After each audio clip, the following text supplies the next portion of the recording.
We वर्षीय औरत के पास एक ऐसी विच का हार्ट था ना, जिसकी मदद से वो अपने सारे काम करवाती थी, जैसे कि मिलिट्री की खतरनाक मिशंस और अपने थोड़े पर्सनल इश्यूज भी। लेकिन अब वो विच अपने भाई के साथ मिलकर इंसानों की कैद से आजाद हो जाती है, और वो तो पूरे अर्थ की एनर्जी अब्सॉर्ब करने लगी थी, एक बहुत ही बड़े स्ट्रक्चर का यूज करके। लेकिन कहते हैं ना, लोहे को लोहा ही काट सकता है। मिलिट्री वाले ने उस विच को रोकने के लिए कई क्रिमिनल्स की एक ऐसी टीम बनाई थी ना, जिसमें सभी के पास अलग अलग टाइप्स की पावर होती है, और अब वो सब निकल पड़े थे उस खतरनाक विच और उसके मॉन्स्टर भाई को रोकने के लिए, जो बहुत ही पावरफुल हो चुके थे। पर क्या वो सब उनके जादू का सामना कर भी पाएंगे, ये तो जल्द से जल्द देखकर पता करना पड़ेगा। कहानी की शुरुआत में हमें कुछ गवर्नमेंट एजेंट दिखाए जाते हैं, जिनमें से एक औरत जिसका नाम अमेंडा होता है, वो अपने कोवर्कर्स के साथ बात कर रही होती है कि सुपरमैन के मरने के बाद अब अर्थ पूरी तरीके से सेफ नहीं रह गया है, यानी कि अर्थ पर अब कोई भी बाहरी ताकत हमला करेगी ना, तो मिलिट्री वाले उसमें कुछ भी नहीं कर पाएंगे। तो इसीलिए अमेंडा के पास एक प्लान था। वो ऐसे क्रिमिनल्स की एक टीम बनाना चाहती थी जिनके पास नॉर्मल आदमी से कई ज्यादा पावर्स होंगी। अमेंडा ने तो अपने क्रिमिनल्स की टीम बनाना स्टार्ट भी कर दिया था। अमेंडा अपनी टीम में शामिल करती है डेडशॉट को, जो कि एक प्रोफेशनल शूटर था और उसका निशाना आज तक कभी चूका ही नहीं था। उस टीम की दूसरी मेंबर थी हार्ली क्वीन, और वो जोकर से प्यार करती थी, पर वो फाइटिंग में बहुत ही अच्छी रहती है। तीसरे नंबर पर आता है कैप्टन बूमेरैंग, जो कि एक बहुत ही शातिर चोर था। वो ऐड करती है डियाब्लो को, जो कि एक म्यूटेंट था, और वो तो अपने हाथ से आग को कंट्रोल कर सकता था। और उस टीम का लास्ट मेंबर था किलर क्रॉक, जो कि किसी मॉन्स्टर जैसा दिखता था।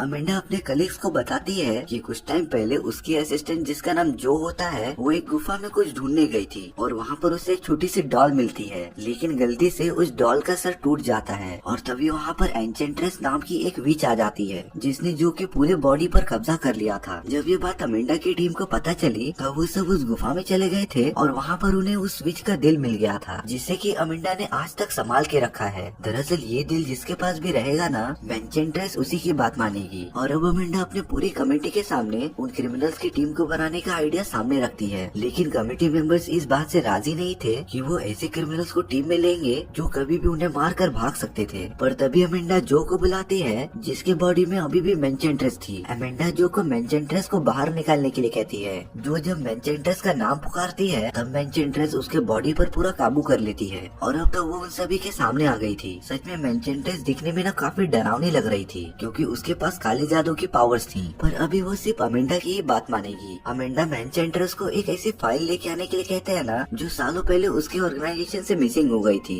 एन्चेंट्रेस को एक सेकंड भी नहीं लगता, और वो वही फाइल लेकर आ जाती। इस बात से कमेटी वालों को थोड़ा तो भरोसा हो गया था कि अमेंडा अपने क्रिमिनल्स की टीम अच्छे से हैंडल कर लेगी। अब जो एक दिन सोई हुई होती है, और उसके मुंह से गलती से एन्चेंट्रेस का नाम आ जाता है। तभी एन्चेंट्रेस अचानक से बाहर आ गई थी, और वो पूरी तरीके से आजाद थी, क्योंकि उसे किसी ने पर्पसफुली नहीं बुलाया था। अब वो सीधा अमेंडा के पास आ जाती है, जिसके पास उसका दिल था। लेकिन अमेंडा ने उसका दिल एक ब्रीफ केस में रखा था, जिससे कि अगर कोई भी उसके पास आएगा तो उसमें अलार्म बजना स्टार्ट हो जाएगा। अब एन्चेंट्रेस एक मेट्रो स्टेशन में आ गई थी, जहाँ पर वो एक आदमी को पकड़ लेती है और अपने भाई इनक्यूबस की आत्मा को उसके बॉडी में ट्रांसफर कर देती है, जिससे कि इनक्यूबस ने उस आदमी के बॉडी पर पूरा काबू कर लिया था। लेकिन इतने सालों से कैद रहने के बाद इनक्यूबस की पावर्स थोड़ी सी कम हो गई थी, तो इसीलिए इनक्यूबस स्टेशन के पास आकर कुछ लोगों को एक एक करके मारने लगता है। दरअसल इनक्यूबस उन सभी के पावर्स को एब्सॉर्ब कर रहा था, और धीरे धीरे वो इतना पावरफुल हो गया था ना, कि उसने पूरा सबवे स्टेशन तबाह कर दिया था। इतनी पावर्स मिलने के बाद तो इनक्यूबस अपने असली फॉर्म में आ गया था, और इस बात से हम अंदाजा लगा सकते हैं कि वो कितना पावरफुल होगा। अमेंडा को सबवे में हुई घटना के बारे में पता चल जाता है। अमेंडा तो ये देखकर शॉक हो गई थी कि एन्चेंट्रेस आखिर भागी कैसे। इसीलिए वो एन्चेंट्रेस को सजा देने के लिए उसके हार्ट पर लगातार वार करने लगती है, जिससे कि एन्चेंट्रेस को काफी दर्द हो रहा था। और तभी वो अपने भाई इनक्यूबस के पास चली जाती है। इनक्यूबस अपनी बहन अमेंडा को अपनी थोड़ी सी पावर्स देता है, और उसके सभी घाव को हील कर देता है। और इस पावर की वजह से एन्चेंट्रेस पूरी तरीके से आजाद थी, यानी कि अब वो अमेंडा की बात बिल्कुल नहीं मानेगी। नई पावर्स मिलने की वजह से एन्चेंट्रेस एकदम से पगला गई थी। वो शहर के बीचों बीच एक अजीब तरीके का स्ट्रक्चर बना देती है, जो अर्थ के अंदर से उसके सारी पावर्स एब्जॉर्ब कर रहा था। और अगर ऐसा ही चलता रहा तो अर्थ कुछ ही टाइम में डिस्ट्रॉय हो जाएगा। यहाँ दूसरी तरफ अमेंडा और उसकी कमेटी वालों ने उन क्रिमिनल्स की टीम को बुला लिया था, और उन्हें सिटी में कुछ लोगों को बचाने के लिए भेज दिया जाता है, जहाँ पर एन्चेंट्रेस ने हमला किया था। और जाने से पहले वो लोग क्रिमिनल्स के बॉडी पर एक ऐसे छोटे डिवाइस लगा देते हैं ना, जिससे कि अगर वो क्रिमिनल जरा सा भी भागने की कोशिश करेंगे तो वो उन्हें ट्रैक कर सकते थे। और सबसे बुरी बात, उन्हें पूरी तरीके से डिस्ट्रॉय भी कर सकते थे। इन सारी बातों को ध्यान में रखकर वो सारे क्रिमिनल सिटी में आ जाते हैं, पर वहाँ उनका सामना इंसानों से नहीं बल्कि अजीब टाइप के एलियन से हो रहा था। दरअसल एंचेंट्रेस ने जिस इंसान को भी चोट पहुंचाई थी वो इसी तरीके के एलियन में कन्वर्ट हो गया था। लेकिन वो सारे क्रिमिनल्स एकजुट होकर उन सभी पर फायर करना स्टार्ट कर देते हैं, जिससे कि कुछ ही टाइम में वो सारे एलियंस खत्म हो गए थे। और इस बात से वो सारे क्रिमिनल्स काफी गुस्सा थे, क्योंकि अमिंडा ने उन सभी को इस बारे में बिल्कुल बताया ही नहीं था कि उन्हें इन खतरनाक एलियन से भी सामना करना पड़ेगा। तभी अमिंडा वहाँ आकर सभी को समझाती है कि उसने ये टीम इसीलिए बनाई थी ताकि वो मिलकर उन लोगों को हरा सके जो नॉर्मल मिलिट्री वाले नहीं कर सकते थे। पर अब वो सारे क्रिमिनल्स अमिंडा के अगेंस्ट हो जाते हैं और वो उसकी बात नहीं मानेंगे ऐसा कहने लगते हैं। लेकिन तभी अमिंडा वो मोबाइल दिखाती है जिसमें कि उन क्रिमिनल्स पर लगे डिवाइस का बटन था, और अमिंडा चाहेगी तो वो बटन कभी भी दबा सकती थी जिससे कि वो सारे क्रिमिनल्स मर जाएंगे। इस बात के डर से वो क्रिमिनल्स अमिंडा की बात मानने लगते हैं, और जब वो एक बिल्डिंग के टॉप पर आते हैं तब उन सभी पर एक हेलीकॉप्टर ने हमला कर दिया था जो उन पर लगातार फायरिंग करते ही जा रहा था। तब पता चलता है कि वो तो जोकर था जो हार्ली क्वीन का बॉयफ्रेंड होता है, और वो तो उसे वहाँ पर बचाने आया था। जोकर हार्ली को हेलीकॉप्टर में लाने के लिए रस्सी फेंक देता है। हार्ली रस्सी की मदद से हेलीकॉप्टर पर चढ़ना स्टार्ट भी कर देती है, पर अमिंडा को ये बात कैसे हजम होगी। अमिंडा पहले तो डेडशॉट को ऑर्डर देती है कि वो हार्ली को जान से मार दे, पर डेडशॉट का निशाना चूक जाता है जो कि उसने जानबूझकर किया था, क्योंकि सभी को पता था कि डेडशॉट का निशाना कभी नहीं चूकता। और तब अमिंडा अपने दूसरे लोगों से बोलकर जोकर के हेलीकॉप्टर पे फायर करा देती है,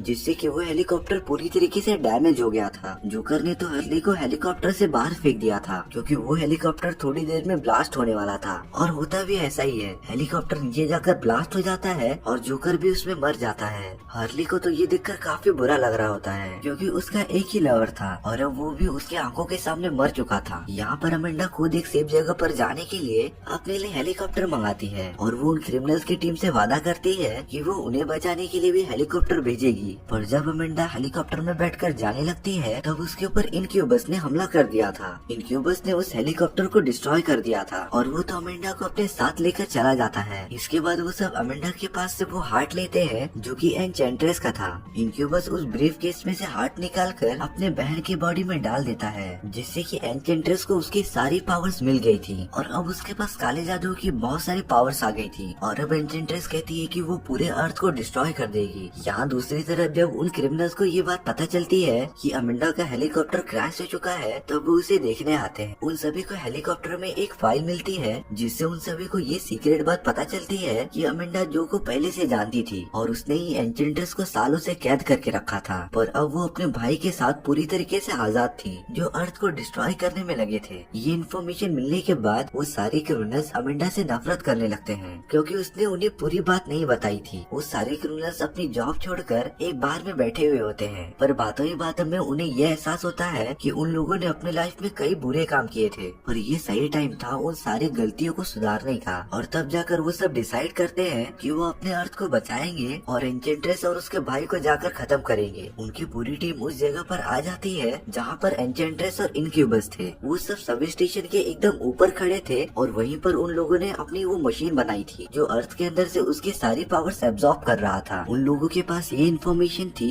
कि इसी सबवे स्टेशन के नीचे मिलिट्री वालों ने एक बॉम्ब प्लांट किया था, पर अब वो पानी के नीचे था। उन लोगों का प्लान था कि वो उस बॉम्ब को एक्टिवेट करेंगे, जिसके ब्लास्ट होने पर वो एनचेंट्रेस और उसके भाई को काफी डैमेज दे सकते थे। तभी किलर क्रॉक वहाँ जाने के लिए रेडी हो जाता है, क्योंकि उसने अपनी आधी से ज्यादा जिंदगी जमीन और पानी के नीचे बिताई थी। तो वो सबवे स्टेशन में बॉम्ब को एक्टिवेट करने चला जाता है। बाकी सब चुपके चुपके उस जगह पर आ जाते हैं जहाँ पर एनचेंट्रेस उस बड़ी की मशीन को चला रही थी। पर तभी एनचेंट्रेस को इस बात का पता चल गया था कि वो सारे लोग यहाँ पर आ चुके हैं, इसीलिए अब एनचेंट्रेस उन क्रिमिनल्स की टीम को वो विजन्स दिखाने लगती है, जिसमें कि वो क्रिमिनल्स जो भी चाहते थे वो उन्हें पूरी तरीके से मिल गया था। डियाब्लो की भी एक फैमिली होती है जो वो हमेशा से चाहता था, पर ये सब चीज ज्यादा देर तक नहीं चलती। डियाब्लो को इस बात का पता चल जाता है कि ऐसा कभी हो ही नहीं सकता, क्योंकि उसकी फैमिली मर चुकी थी। और अब डियाब्लो को इस बात का अंदाजा तो हो गया था कि कोई उन्हें विजन्स दिखाकर गुमराह कर रहा था। डियाब्लो अपने टीममेट्स को होश में लाता है और कहता है कि ये सब रियल नहीं है। इसके बाद वो सारे लोग एनचेंट्रेस के सामने आ जाते हैं, और अब एनचेंट्रेस ने तो अपने भाई इनक्यूबस को बुला लिया था, और वो तो पावर्स मिलने की वजह से काफी बड़ा हो गया था। और अब डियाब्लो भी अपने पावर्स का यूज करके आग वाले मॉन्स्टर में कन्वर्ट हो जाता है। इसके बाद हमें डियाब्लो और इनक्यूबस के बीच एक जबरदस्त फाइट दिखाई जाती है, जिसमें कि डिएगलो इनक्यूबस को काफी टक्कर दे रहा था। इनक्यूबस ने उस मशीन का यूज किया था जो अर्थ से उसकी एनर्जी ले रही थी, इसीलिए अब वो भी काफी पावरफुल हो चुका था। और तभी हमें सबवे स्टेशन के अंदर किलर क्रॉक को दिखाया जाता है, जो कि उस जगह पर पहुंच गया था जहां पर मिलिट्री वालों ने बॉम्ब लगाया था। और अब वो अपने टीममेट्स को इन्फॉर्म कर देता है कि वो बॉम्ब को एक्टिवेट करने के लिए रेडी है। तो डिएब्लो इनक्यूबस को धक्का देकर उस जगह पर लेकर जाता है जहाँ पर बॉम्ब लगाया गया था। इनक्यूबस डिएब्लो को काफी मारता रहता है, पर वो अपने टीममेट्स को बॉम्ब ब्लास्ट करने के लिए कहता है ताकि इनक्यूबस मर जाए। लेकिन उन टीम मेंबर्स को ये भी पता था कि अगर वो बॉम्ब ब्लास्ट करेंगे तो उस धमाके में डिएब्लो भी मर जाएगा, पर उनके पास शायद से ये आखिरी मौका था इनक्यूबस को खत्म करने का। इसीलिए वो सब साथ में बॉम्ब को ब्लास्ट करने का डिसीजन लेते हैं। बॉम्ब को एक्टिवेट करने के बाद वहाँ पर एक बहुत बड़ा धमाका होता है, जिसमें कि इनक्यूबस पूरी तरीके से डिस्ट्रॉय हो चुका था। दुख की बात ये थी कि डिएब्लो भी उस धमाके में मारा जा चुका था। और जब एन्चेंट्रेस को इस बात का पता चलता है कि उन क्रिमिनल्स ने मिलकर उसके भाई को मार दिया था, तो वो काफी ज्यादा दुखी हो जाती है। और अब एन्चेंट्रेस काफी गुस्सा भी हो गई थी। वो उन सारे लोगों से अपने भाई की मौत का बदला लेना चाहती थी, तो इसीलिए वो अपनी बड़ी सी मशीन का यूज करती है और अर्थ के अंदर से जमा की गई पावर्स का यूज करते हुए वहाँ की सारी जगहों को डिस्ट्रॉय करना स्टार्ट कर देती है। एन्चेंट्रेस ने अर्थ के सारे सैटेलाइट तबाह कर दिए थे और अब वो उन सारे क्रिमिनल्स पर भी हमला करना स्टार्ट कर देती है जिन्होंने मिलकर उसके भाई को मारा था। एन्चेंट्रेस की पावर के सामने तो कोई भी टिक ही नहीं पा रहा था और वो उन सारे क्रिमिनल्स को लगातार डैमेज देते जा रही थी। एक टाइम ऐसा आता है जब एन्चेंट्रेस उन सारे लोगों का हथियार छीन लेती है और उन्हें जान से मारने ही वाली होती है। एन्चेंट्रेस उन लोगों से कह रही थी कि अगर वो सब उसके लिए काम करना स्टार्ट कर देंगे तो वो उन्हें जान से नहीं मारेगी, पर इस बात के लिए उनमें से कोई भी राजी नहीं होता, क्योंकि वो लोग अपने बात पर कमिटेड थे कि उन्हें कैसे भी करके अपने अर्थ को बचाना था। पर तभी हर्ली कुछ बात करने के लिए आगे आ जाती है और वो एन्चेंट्रेस से कहती है कि वो उसका साथ देने के लिए तैयार है, पर सबसे पहले वो उसके बॉयफ्रेंड जोकर को जिंदा कर दे। एन्चेंट्रेस इस बात से मान जाती है। इसके बाद हर्ली एन्चेंट्रेस के पास आ गई थी और उसके सामने अपने घुटने टेक देती है, लेकिन ये तो हर्ली का एक प्लान था। तभी हर्ली नीचे पड़े एक तलवार का यूज करती है और उससे एन्चेंट्रेस के सीने पर वार कर देती है, जिससे कि वो अब काफी घायल हो चुकी थी। हर्ली ने एन्चेंट्रेस का दिल भी निकाल दिया था, जिसकी वजह से अब एन्चेंट्रेस काफी कमजोर हो गई थी, पर अभी भी उसकी बनाई गई मशीन काम कर रही थी, जो कि धीरे धीरे अर्थ को तबाह करते जा रही थी। इसीलिए किलर क्रॉक एक बॉम्ब को उस मशीन की तरफ फेंक देता है और डेडशॉट जिसका निशाना कभी नहीं चूकता, वो ठीक उस बॉम्ब के ऊपर फायर कर देता है, जिससे कि वहाँ पर एक बहुत बड़ा ब्लास्ट हुआ था और उस ब्लास्ट में एन्चेंट्रेस की वो मशीन पूरी तरीके से डिस्ट्रॉय हो जाती है। एन्चेंट्रेस तो एकदम से नॉर्मल हो गई थी और उसके पास अब कोई भी पावर बची नहीं थी। लेकिन जैसे ही वो क्रिमिनल्स एन्चेंट्रेस को जान से मारने जाते हैं, तभी वहाँ पर जो का हस्बैंड आ जाता है, जिसके बॉडी पर एन्चेंट्रेस ने कब्जा किया था और अब वो एन्चेंट्रेस को जो की बॉडी से बाहर निकलने के लिए कहता है। जब उसका हस्बैंड एन्चेंट्रेस के हार्ट को दबाता है, तब एन्चेंट्रेस काफी कमजोर हो गई थी और वो वापस से अपने हार्ट के अंदर चली गई थी, जिससे कि जो अपने होश में आ जाती है और अब वो अपने हस्बैंड को इतने टाइम बाद देखकर काफी खुश थी। तभी वहाँ पर अमेंडा आ जाती है। वो उनसे कहती है कि उन लोगों ने काफी अच्छा काम किया था, क्योंकि उन सभी की वजह से ही अर्थ पर से एक बड़ा सा खतरा टल गया था। इसीलिए अमेंडा उन सभी से खुश होकर उनकी सजा 10 साल कम कर देती है और अब उसके बाद उन सारे क्रिमिनल्स को उनकी बाकी की सजा काटने के लिए जेल में भेज दिया गया था। वहाँ पर तो वो सब एक नॉर्मल लाइफ जीना स्टार्ट कर देते हैं, लेकिन सिर्फ हमें पता है कि वो लोग नॉर्मल नहीं थे। हर्ली भी जेल में बैठकर चाय पी रही होती है। तभी वहाँ पर एक बहुत बड़ा ब्लास्ट होता है और कुछ लोग जेल तोड़कर अंदर घुस गए थे और वो और कोई नहीं बल्कि जोकर था, जो अभी भी जिंदा था। वो हर्ली को अपने साथ लेकर जाने आया था और वो दोनों तो एक साथ काफी खुश लग रहे थे। और इसी के साथ ये सुपर हीरो मूवी यहीं पर खत्म हो जाती है। सो व्यूअर्स, आपको ये स्टोरी कैसी लगी प्लीज कमेंट सेक्शन में बता दो। और अगर आपको मेरा एक्सप्लेनेशन 1% भी अच्छा लगा होगा ना, तो वीडियो को लाइक एंड चैनल को सब्सक्राइब जरूर कर देना, क्योंकि सच में इससे मुझे इतना ज्यादा मोटिवेशन मिलता है ना, जिससे कि मैं आपके लिए अलग अलग टाइप की कहानियाँ लेकर आ सकता हूँ। तो मिलते हैं इसी तरीके की नई कहानियों में, तब तक